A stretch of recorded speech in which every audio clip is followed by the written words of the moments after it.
Boa noite, segunda-feira, 10 de outubro. Hoje o Unesp Notícias recebe um dos candidatos à Prefeitura de Bauru.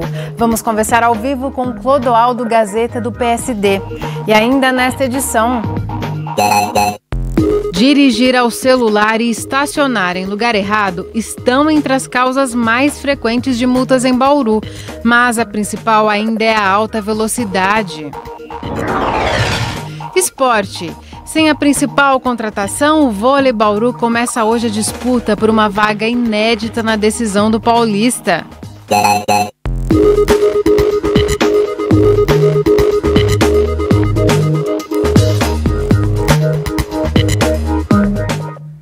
A partir do mês que vem, multas como dirigir falando ao celular ou estacionar em lugar proibido vão ficar cerca de 50% mais caras. É o tipo de infração que os bauruenses cometem com mais frequência, mas a campeã mesmo é a multa por excesso de velocidade. Só neste ano foram quase 30 mil autuações.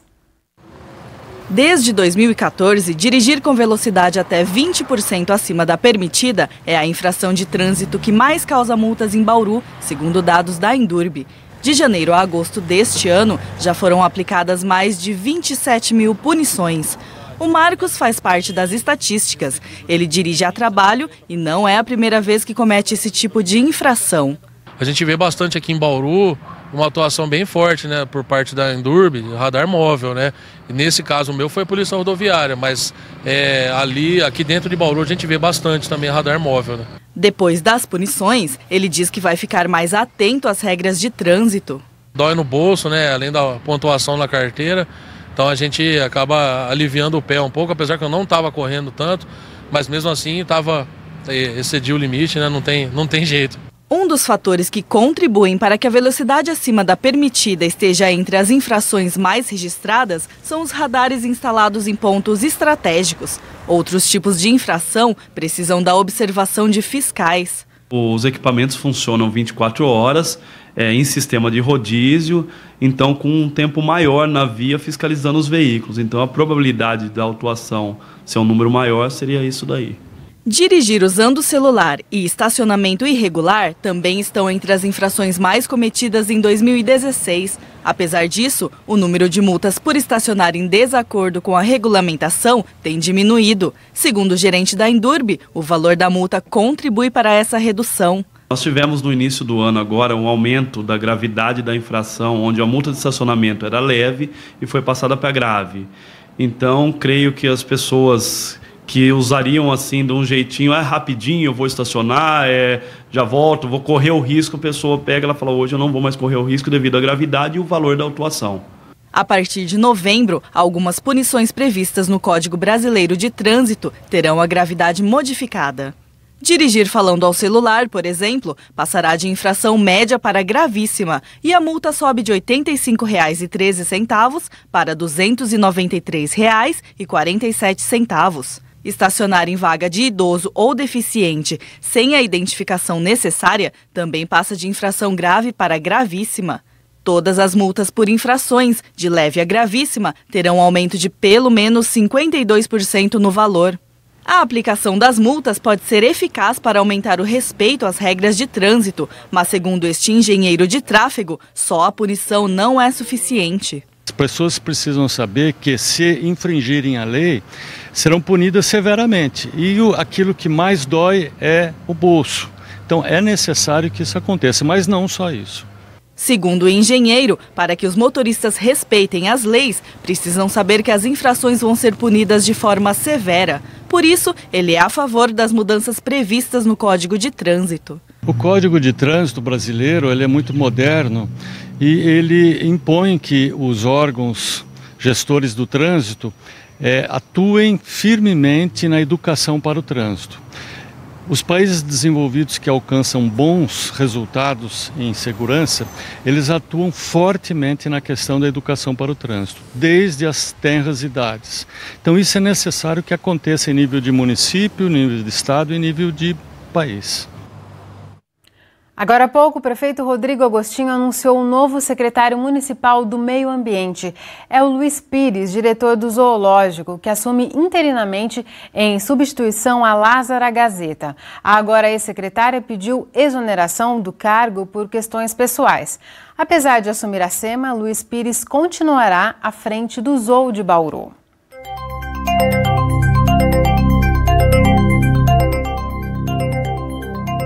A semana começou com o tempo aberto e as temperaturas em elevação, mas nos próximos dias devemos ter pancadas de chuvas. Os detalhes no boletim do IPMET. Hoje o tempo ainda deverá continuar estável, com pouca nebulosidade e sem previsão de chuva aqui para Bauru e região. Quarta-feira vai ter a formação de algumas áreas de instabilidades que devem provocar chuva em alguns pontos do estado de São Paulo. Para Bauru, a probabilidade é bem baixa. Agora, a partir de quinta-feira, nós temos possibilidade de chuvas aqui na região, mas em termos de pancadas. Na sexta-feira, está passando uma frente fria pelo estado e pode provocar algumas pancadas. Agora, uma pancada talvez com volume mais expressivo. Ainda segue com temperaturas entre a noite e ao início da manhã, temperaturas amenas, mas a tendência é se elevar.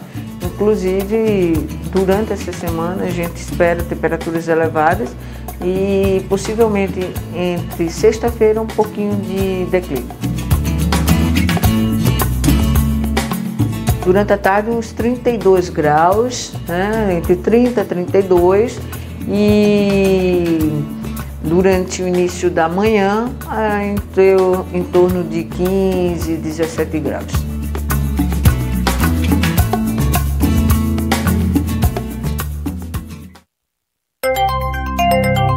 Amanhã o tempo segue estável em todo o estado de São Paulo. As temperaturas sobem ainda mais à tarde e a umidade do ar cai. Em Bauru, a umidade do ar agora é baixa, está em 36%. Os ventos são de brisa a 10 km por hora. Hoje os termômetros variaram entre 16 e 30 graus. Nesta terça, a mínima prevista é de 16 de novo e a máxima de 32 graus. Depois do intervalo, nós vamos saber como anda a preparação do vôlei Bauru. A equipe começa hoje a semifinal do Campeonato Paulista com a ambição de disputar pela primeira vez a final. Já, voltamos num instante só. Logo mais às 9h30 da noite tem jogo da semifinal do Campeonato Paulista de Vôlei Feminino. As meninas de Bauru enfrentam o Pinheiros na panela de pressão. Ainda sem o maior reforço da equipe neste ano, a ponteira Mari. Ela acabou de chegar e está se adaptando aos treinos. Nós acompanhamos o último treino do time antes da disputa de hoje. Elas afinam os últimos detalhes para o jogo desta segunda-feira. É a primeira partida para conquistar a vaga na final do Paulista. Nas quartas, a equipe enfrentou o SESI e venceu os 2 jogos, um resultado que teve sabor de revanche. Na última edição do Campeonato Paulista, o time chegou à semifinal, mas foi derrotado pelo SESI. Neste ano, as meninas apostam no amadurecimento da equipe e na trajetória de vitórias para superar esse resultado e chegar à final. A Mari Casemiro esteve em quadra no campeonato passado e reconhece que as meninas evoluíram bastante no último ano e construíram uma identidade para o grupo. A gente vai muito mais forte para essa semifinal do que fomos ano passado. O time hoje em dia tem um equilíbrio muito forte, tem uma tática, tem uma técnica muito melhor do que a do ano passado. Eu acho que foi boa experiência, sim, de ter passado, mas que passou, agora a gente está indo para uma coisa convicta, assim, que a gente está entrando de forma diferente. Já a Thaisinha foi a maior pontuadora do último jogo contra o SESI. Somou 23 pontos na partida, resultado que ela também atribui ao momento vivido pela equipe.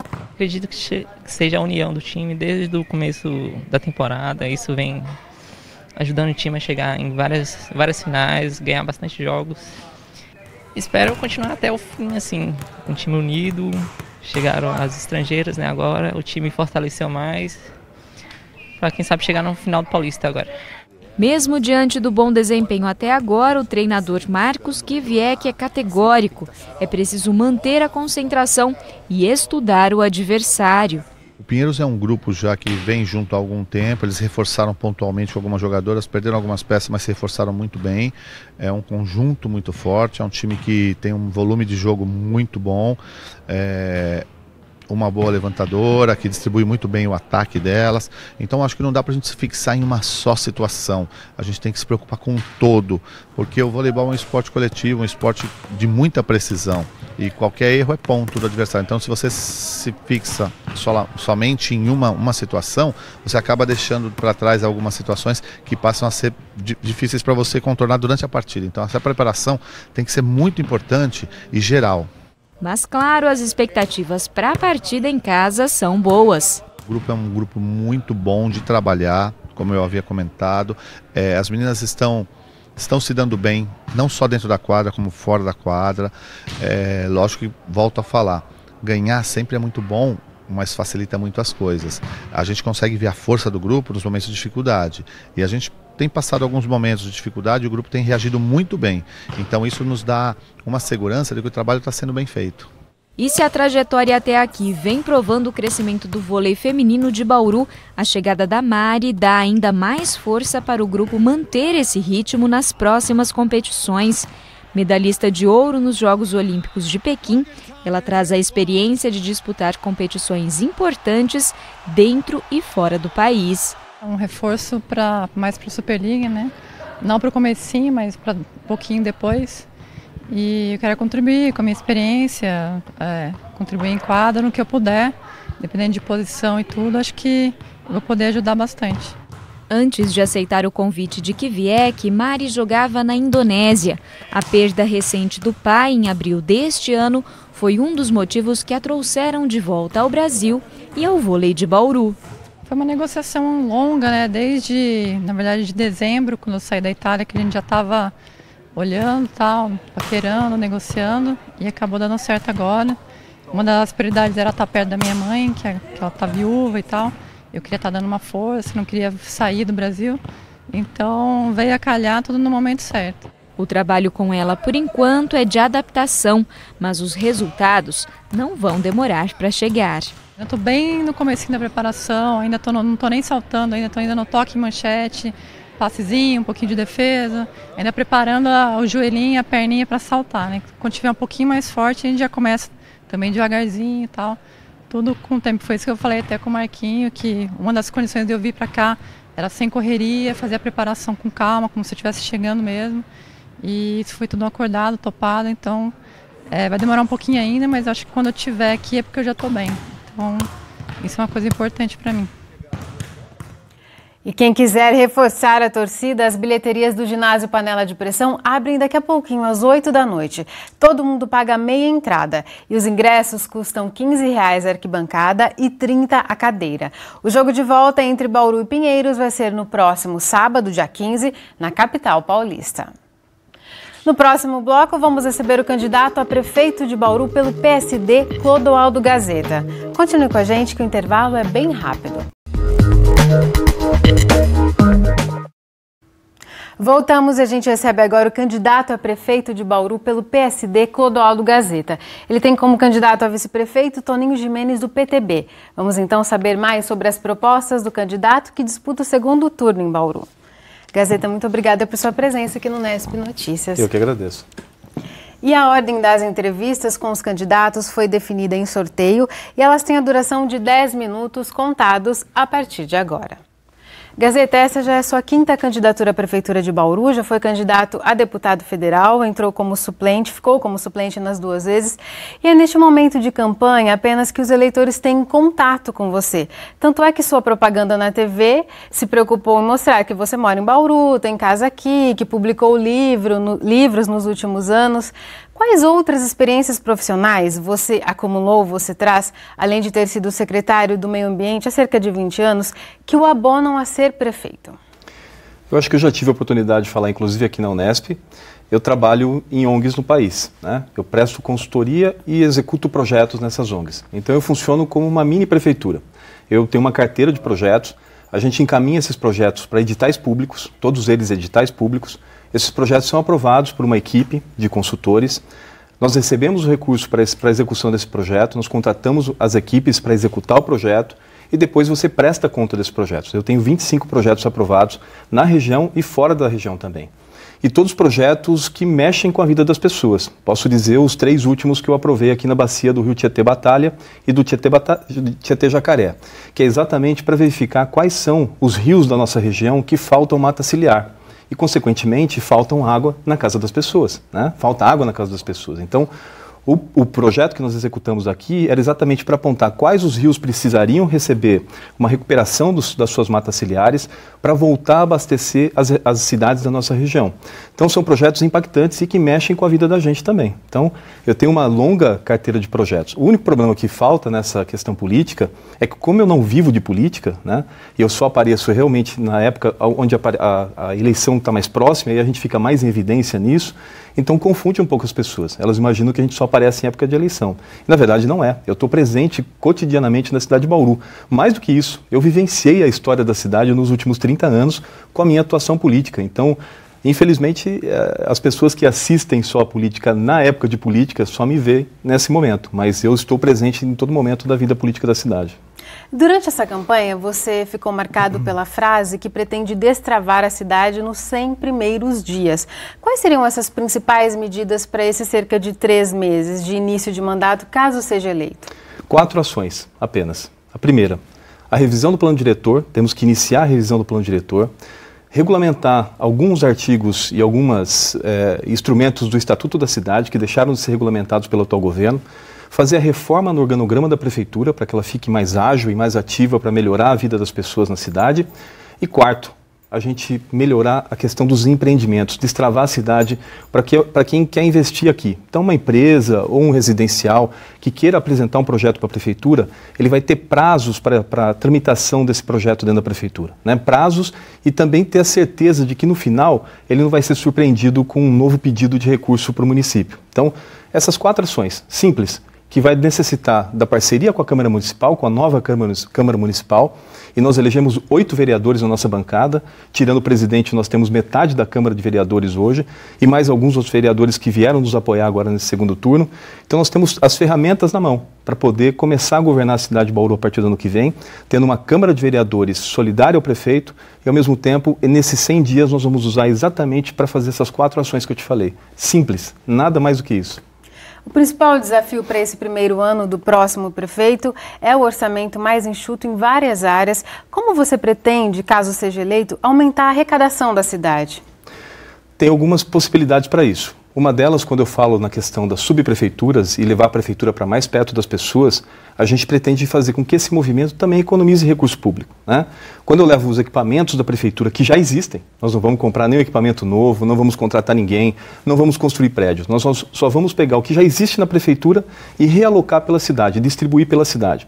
Aí quando você leva esses equipamentos para perto do problema, consequentemente nós gastamos menos recurso com combustível, com hora de trabalho dos homens, hora máquina, né? Então você tem um menos desgaste na prefeitura e certamente vai sobrar um pouco mais de recursos para a gente poder reinvestir na cidade.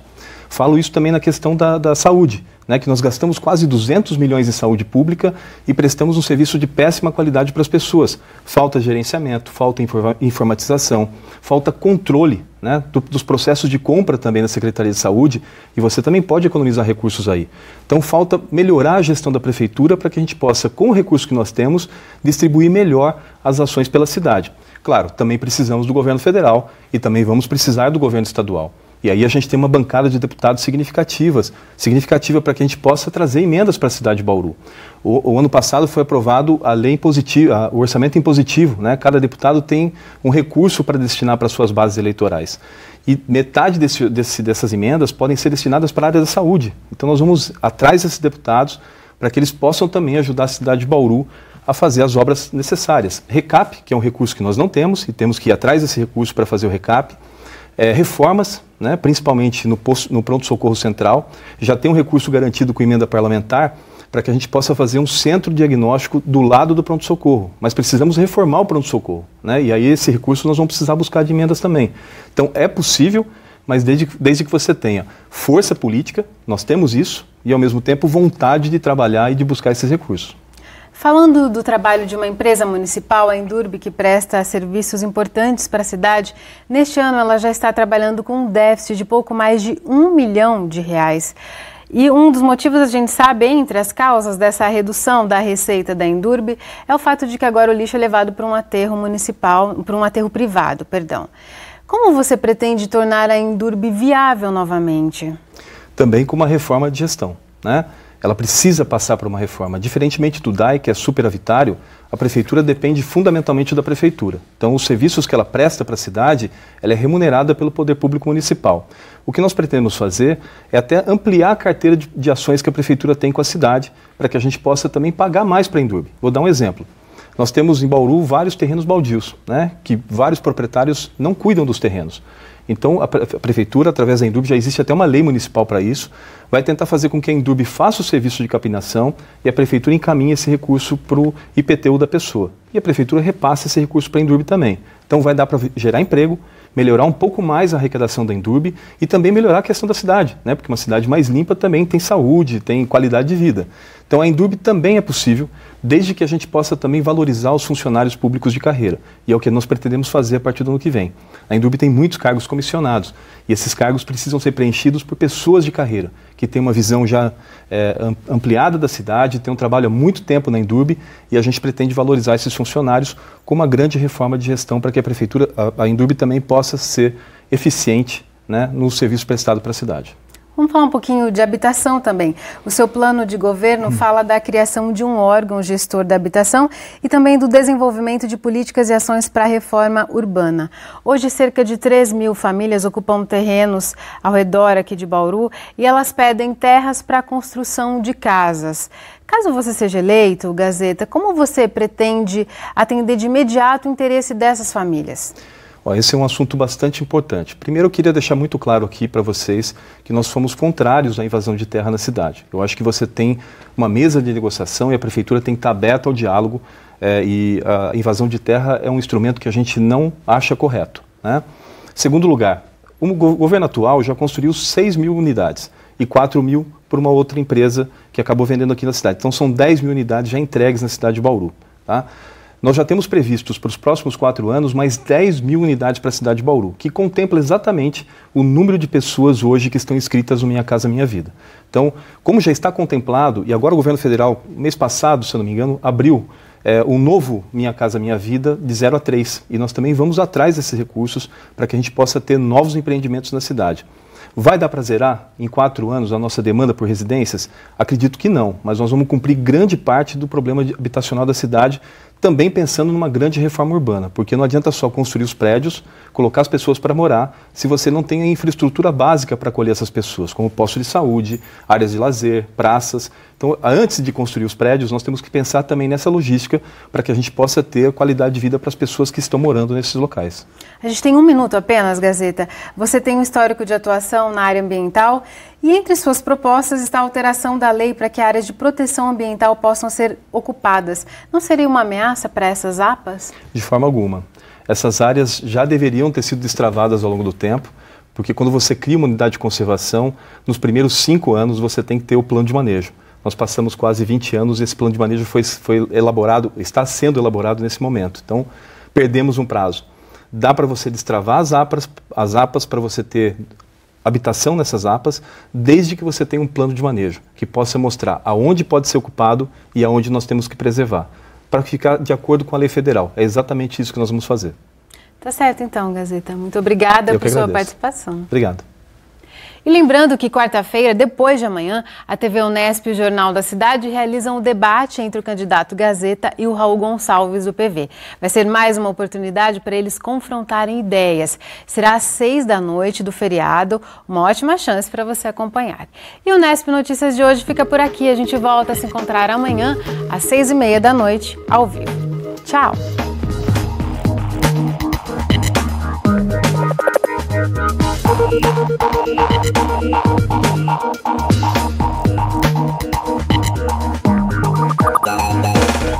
Thank you.